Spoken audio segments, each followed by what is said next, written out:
Assalamu alaikum wa rahmatullahi wa barakatuh, dear brothers and sisters. It starts actually with this question: do we actually believe in a multiverse in Islam? So it's a question that I was asked probably from someone that was watching a few too many movies that suggest, these multiverses and these dark forces. Do we believe in something similar in Islam? First and foremost, never think through the lens of a movie. Instead, inshallah ta'ala, think about your real life and the exaggerations that come through these films. But there's something very interesting that we have in Islam. Alhamdulillahi Rabbil Alameen. All praises be to Allah, the Lord of the worlds. Indeed, there are multiple worlds that exist at the same time, in the sense that there's the existence of us here on earth. There is the existence of that which is in the heavens that we can't see, all of that which is within the ghaib. And in particular, within the ghaib, within the unseen, you have the existence of those that used to live on this earth but that have passed away. And their existence is just as real as our existence. Now, what's important to understand is that you don't have different gods and different forces that are maintaining these different universes and different existences. At the end of the day, Alhamdulillahi Rabbil Alameen. All praises be to Allah, the Lord of all the worlds. And so the Lord of the barzakh is the Lord of this dunya. He is Allah subhanahu wa ta'ala, Alimul Ghaybi wa Shahada, the knower of the realm of the unseen, that which is not seen and that which is witnessed. Al-Ghayb is that which is unseen. Ash-Shahada is that which is witnessed. There is one God of all of this. He is the Lord of all of existence, that which is unseen and that which is seen, the multiple realms, the multiple layers, even in this dunya that we can't see. There are things all around us that are happening that we can't perceive. Allah subhanahu wa ta'ala is in control of all of that. Now, knowing that He's the Rabb of all of that means that whatever conception we have of different existences within our existence, there's only one Lord that we need to call upon and that we need to attach ourselves to.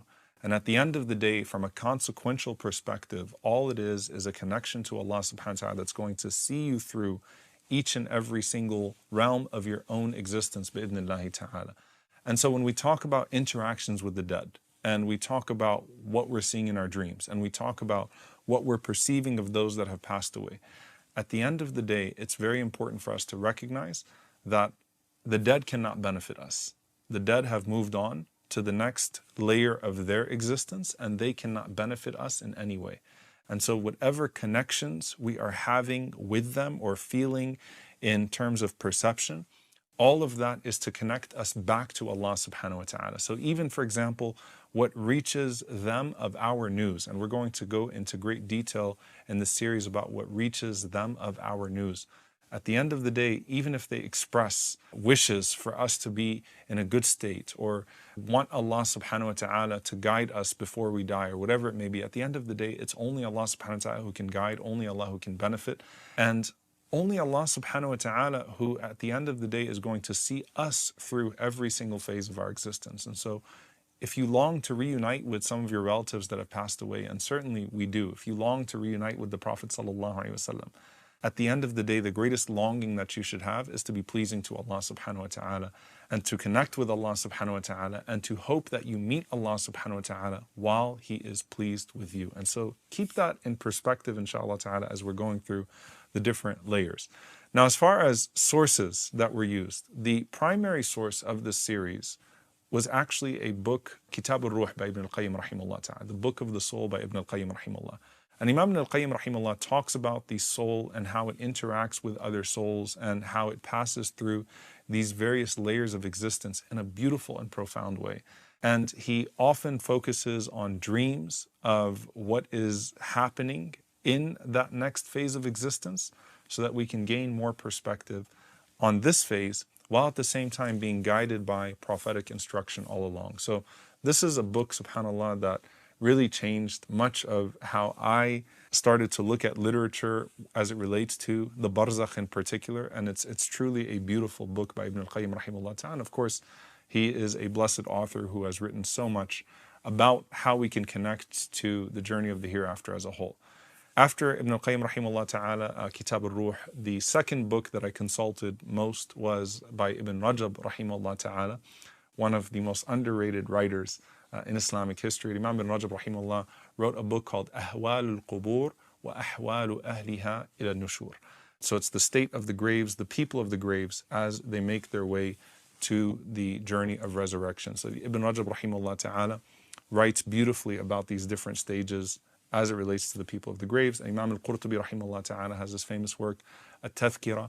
There is a book by Imam Abi Dunya rahimahullah ta'ala, Man Asha Ba'd al-Maut, whoever lives after death. Ibn al-Jawzi rahimahullah ta'ala wrote a book called The Disturber of the Hearts. So it was meant to wake people up as they become complacent with their current situation. Because at the end of the day, none of this is just to entertain any type of fantasy or imagination. All of this is to have a manifest impact on our reality as we are in this world right now, so we can prepare for that which is to come bi'idhnillahi ta'ala. So these were the main sources that I consulted, and I would then look into, for stories, the familiar sources, Imam al-Dhahabi rahimahullah ta'ala, his Siyar, Ibn Kathir rahimahullah ta'ala, Imam al-Tabari, and some of the narrations in Tafsir, Ibn Asakir, some of those stories that come from there that help us, solidify these concepts in our heads, bi'idhnillahi ta'ala, and hopefully move our hearts. So these were the main sources that I looked at. I did a series when COVID hit called For Those Left Behind, which was really more about finding peace and comfort and understanding what has happened with those of our loved ones that have passed away, and some of the wisdoms behind things like Salatul Janaza and the Ghusl and the iddah that happens, the waiting period, and how we're supposed to interact with, even at the level of jurisprudence, at the level of fiqh. This is far more personal and detailed, and it really brings to the forefront Gaza. What's happened to all these people that have passed away? And I know that we've heard, verses here or there about Shahada and the martyrs and what's happening with them, but there are very vivid realities that we can glean from our texts about the martyrs who are adults, about the martyrs who are children, about the tyrants that have passed away in our lifetime and that we hope will pass away soon in our lifetime as well. Very vivid realities that I think, inshallah ta'ala, can help us not just cope, but find clarity in the moment that we are in right now. And so it merges together what is happening in Gaza with our own personal journey into the barzakh, which I think is incredibly important, because Gaza is the moral issue of our time. And if that doesn't disturb your heart, then how will the dead disturb your heart if the living are not disturbing your heart, especially when they're in this situation? And this consequential episode in our lives of Gaza is giving us an opportunity to all turn back to Allah subhanahu wa ta'ala and to do what Allah subhanahu wa ta'ala has called us to stand for righteousness and to manifest that righteousness in our own personal lives, so that we all meet Him having done the best that we can in the situation that we are in right now.